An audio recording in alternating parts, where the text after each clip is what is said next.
Halo Bu Kris, perkenalkan saya Regen dari kelas 11C dan dari Kimia 4. Pada kesempatan kali ini saya akan membahas mengenai larutan, buffer, dan hidrolisis.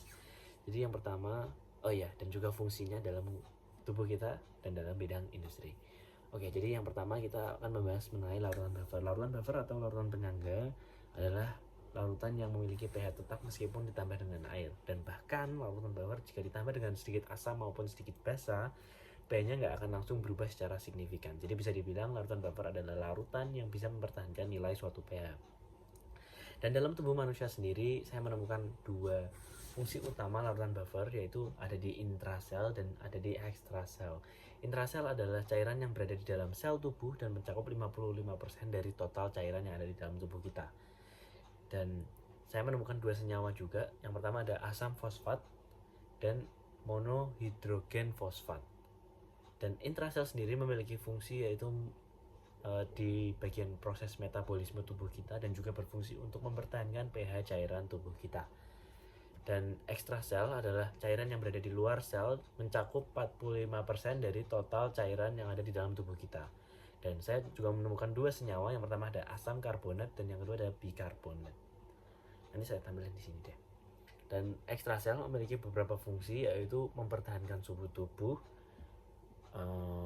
melubrikasi sendi sehingga kita jadi lebih mudah bergerak dan lebih bebas, dan beberapa fungsi normal lainnya. Lalu ada di bidang industri, dan salah satu contoh penggunaan larutan buffer di bidang industri ini ada pada makanan kaleng. Jadi di makanan kaleng itu, supaya makanan kaleng tidak cepat basi dan tidak cepat teroksidasi, kita butuh larutan buffer atau ya semacam pengawet gitu. Dan biasanya saya menemukan dua yang paling umum adalah asam benzoat dan natrium benzoat.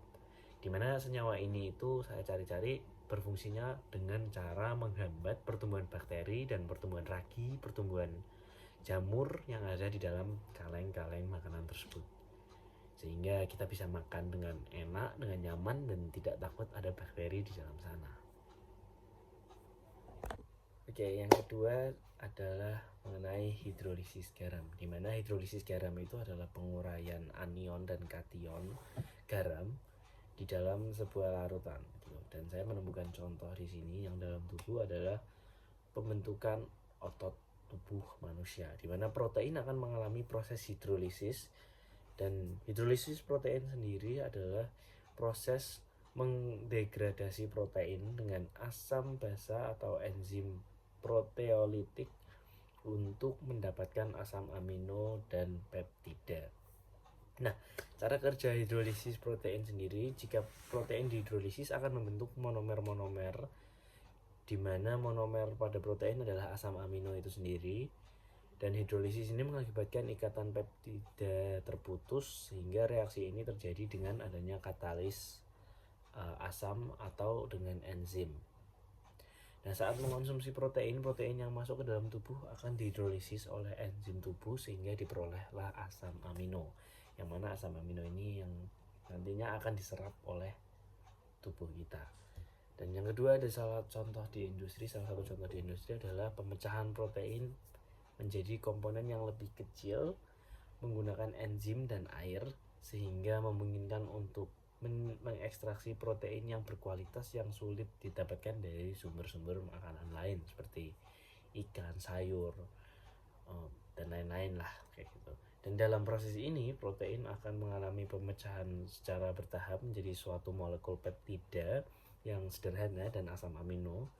Dan protein yang dipecah oleh enzim membentuk ikatan-ikatan di peptida, dan setiap ikatan peptida itu dibebaskan satu molekul air. Nah, jadi kesimpulannya adalah larutan buffer dan hidrolisis garam ini sangat banyak kegunaannya dalam kehidupan kita sehari-hari, bahkan dalam tubuh kita sendiri secara kita tidak sadari. Jadi ya menurut saya sih seru ya, mantap. Terima kasih.